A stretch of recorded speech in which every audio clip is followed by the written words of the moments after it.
Сәлем құрметті тыңдарман. Арнама тіркеліп, лайк басып, достарыңызбен бөлісе отырыңыздар. Рахмет. Астанадан пойызға отырдым. Купеде 4 адамбыз. Жастары 30-дың ар жақ, бер жағындағы 2 келіншек, студент бала және мен. Пойыз Астанадан шығып, қарқын алған соң жөн сұрасып, біраз отырдық. Әлгі 2 келіншек Астанаға экспоны көру үшін келген Шымкент жақтың мұғалімдері екен. Көрме жақсы ұйымдастырылыпты. Біраз нәрсені көрдік, десті 2 келіншек. Біреуі көзі күлімдеген, өңді, сымбатты екен. Көзі ойнақшып, әңгімені айтып отырғанда сол. Купедегі жас бала басқа жақтан жаңа достар тапты ма, жайырақ келемін деп шығып кеткен. Біраздан соң 2 келіншек жолға алға шыққан азықтарын шығарып, мені шайға шақырды. Әңгіме Экспо Астананың бүгінгі көркі жайында болды. Туй, Астананы айтып қоймадыңыз ғой, жігіт деген 2 келіншектің ортасында отырғанда басқа әңгіме айтпай ма, деп сұлу келіншек маған тиісті. Онымен қоймай, күн күйіп кетті ғой, өзен жағасында салқын жерде шешініп жатар ма еді деп, онсыз да қысқа халатының жоғарғы және соңғы түймесін ағытып, желпініп қойды.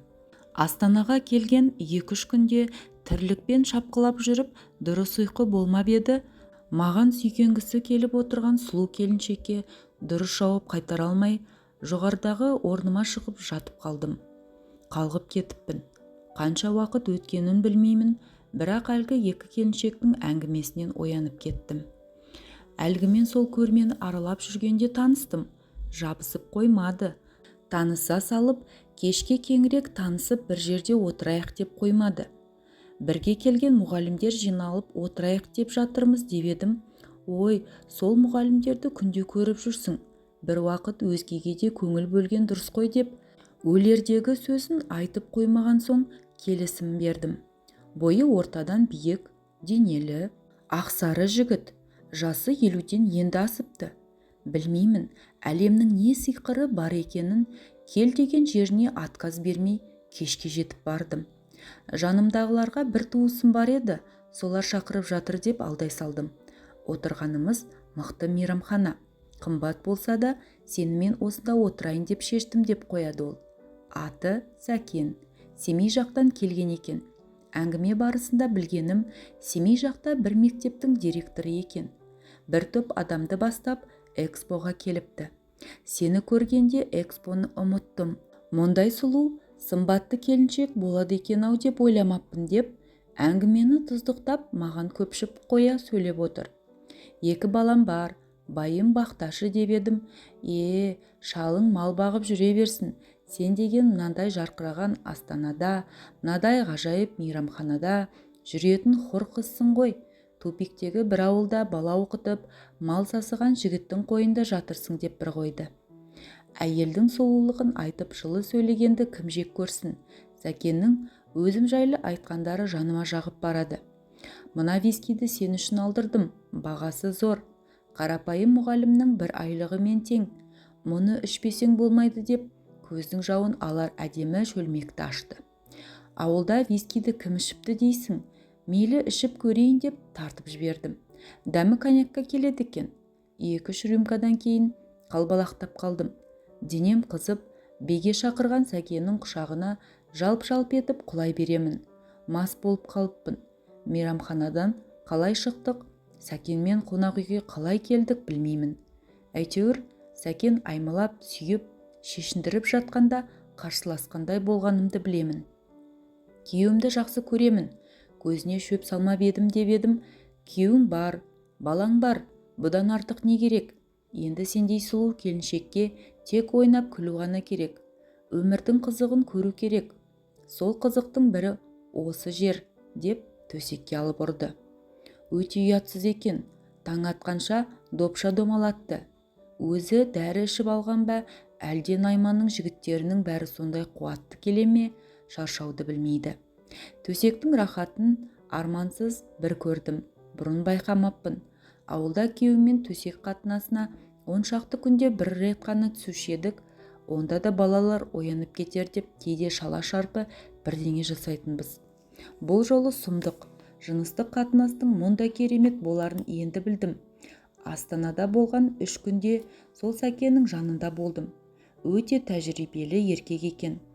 Байқаймын, талай келіншектің сауабын алып жүрген адамға ұқсайды. Сондай қуатты, оның құшағында бүкіл дүниені ұмытасың. Сөйтіп күйеуімнің көзіне бір рет шөп салдым. Құдай кешірсін, басқа не деймін. Сәкен, хабарласып тұрайық, Алматыға, Астанаға кел деп қалды. Дәм бұйырса әлі кездесерміз деп. Бұл әлгі сұлу келіншектің айтқандары, даусынан танып жатырмын. 3 түн Сәкеннің құшағында жатып үйреніп қалыппын. Шіркін, мына қорылдап ұйықтап жатқан жігіттің орнында Сәкен болса, бізді тыныш жатқызбас еді. Екеумізді кезек-кезек езермеді деп маған риза еместігінде айтып қалды. Сен бөтен еркектің есебінен ішіп-жеп рахатын көрген екенсің. Мен байқұс сорлап қалдым ғой деп екінші келіншек әңгімесін бастады. Мен де сен секілді біреумен таныстым. Кешкілік кафеге шақырды. Бардым. Өйткені ауылда не көріп жатырмыз? Баланың бақырғаны, байдың ақырғаны, бала оқыту, одан қалса тамақ пісіру, кір жуу, сиыр сау дегендей. Шақырған екен, барайын, ішіп-жеп қызық көріп қайтайын деп ойлап едім. Танысым өте жылпос пысық екен. Мына тамақ дәмді, мынау одан да керемет деп үйіп-төгіп заказ берді. Әдемі келіншек екенсің, сендей әйелі бар еркек бақытты ғой деп қояды сөз арасында. Тамақты қарын тойғанша іштік, шараптың да дәмін таттық.